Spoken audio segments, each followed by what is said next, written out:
welcome back to my shop. If it's first time here, welcome to my shop. This is a shop update. I'd like to say it was quick, but I have no idea. So I've been busy. Even though I have been posting videos, I've been busy. I don't know if you can remember the first shop videos, but since then I've put in a new set of shelves, organized the other ones. I've redone the bench a little bit. Got a new bench stereo. So let me take you up a little bit closer to see what we've got over there. Okay, I know the light's not that good over here, but hopefully you can see okay. Alright, so I've moved all my parts boxes to over here. Up on this shelf I've got some stuff that we'll go into a little bit later. More storage down here. We have more valuable antique parts down there. Okay, now if you recall, sorry about that. So if you recall me talking about my neighbor's Blaupunkt radio, this is what I've got to replace it with.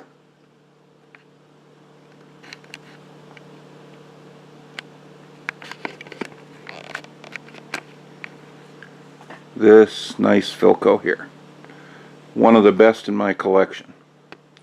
And the other one for the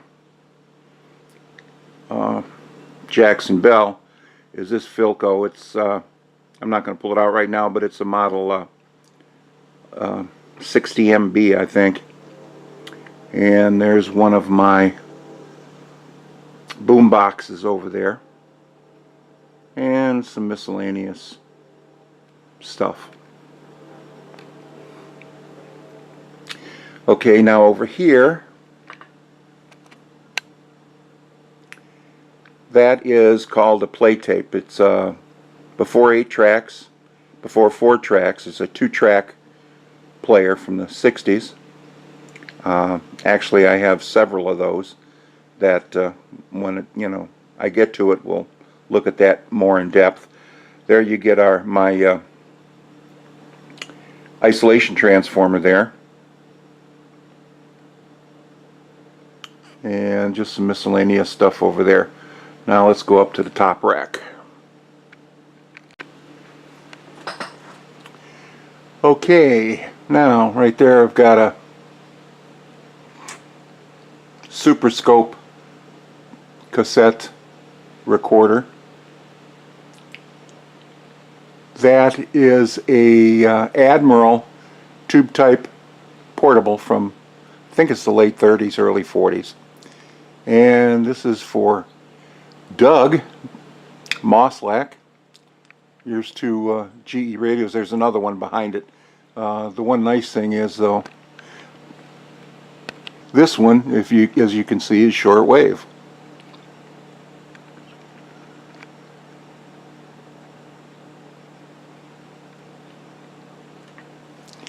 Bought that one for parts. Was going to get another one. I can make 1 out of 2, but I don't know if I'll get to it. So that one's still up in the air. I'll show you a little bit later. Believe it or not, they're actually, even though these are the same models. Sorry about that. Even though the AM/FMs are the same models, there are actually differences to them. So we'll show you that in a little bit. So let's go over to the other end of the bench. Okay, now this is from the other side. You'll see I finished my pegboard wall over there. Got it full of stuff. Here's some parts drawers that I just put in. I'll explain that in a little bit. So let's go over on the other end. Okay, so here's my pegboard wall.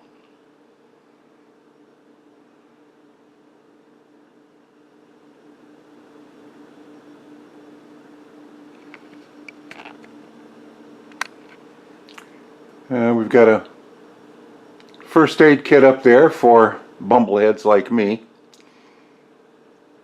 And there's a magnifying visor and a parts sorter tray. Miscellaneous stuff. My tape rack. It's not quite focusing on that. A little humid today, that's probably why. Okay, here I have my small pliers, hemostats, cutters.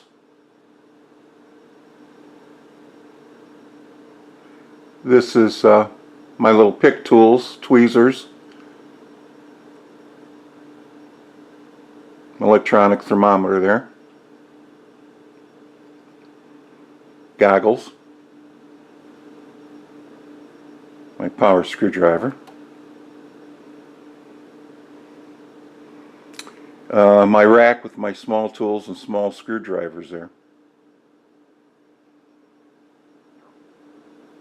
and various other sundry stuff. And then hope we don't get washed out up here. I've got some space up there. I'm going to put a clock up there, a special clock, and when the time comes you'll see that too. I've been sorting out and relabeling some of my drawers.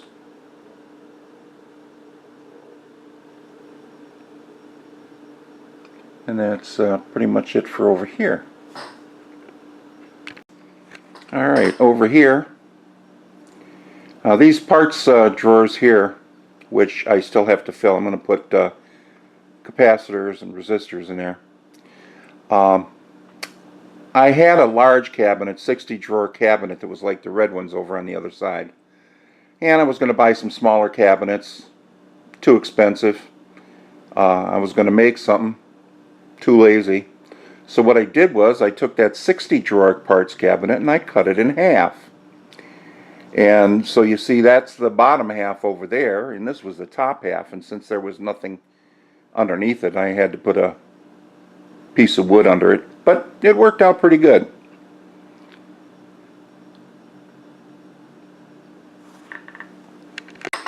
I thought you might like to see a little close-up of this one here.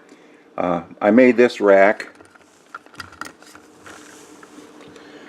just out of some 2x4s, two of them on their side, and I put a little space in between there, drilled some holes out,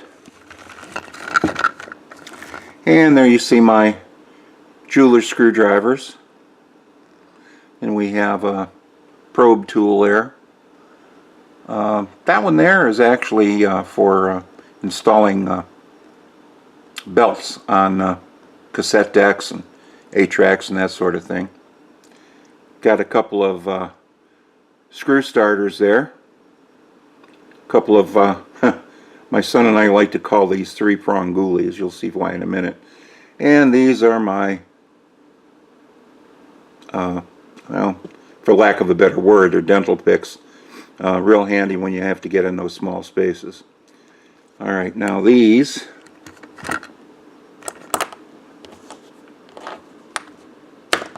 yeah, I'm going to have to put you up on the tripod. Hang on.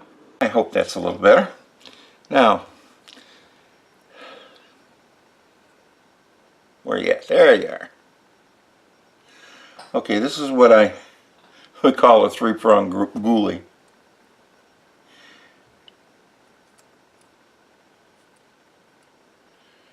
And you'll see that that's why there's 3 prongs on it.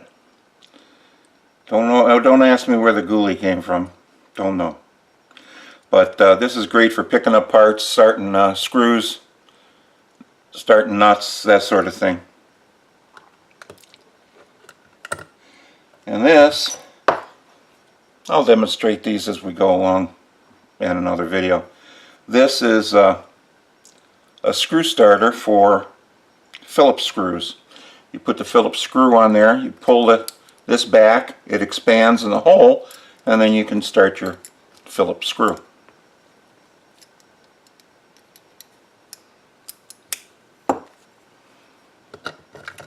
And this is a screw starter for straight bladed screws.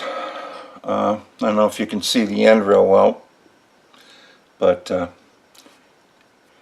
you turn this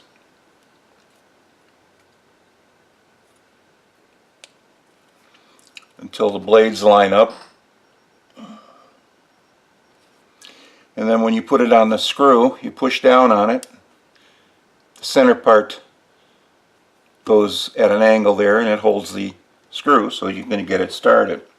Handy little things to have. Both of them have magnets on the other end. Okay, I'll put this back away. Okay, now let's talk about some projects, future projects.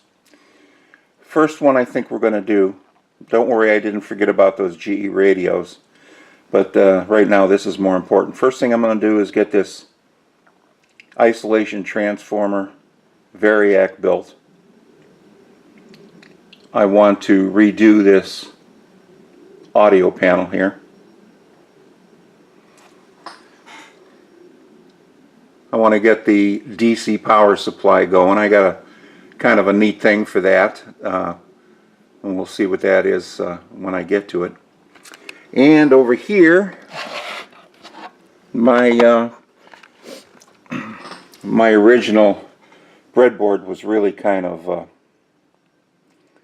getting old, so I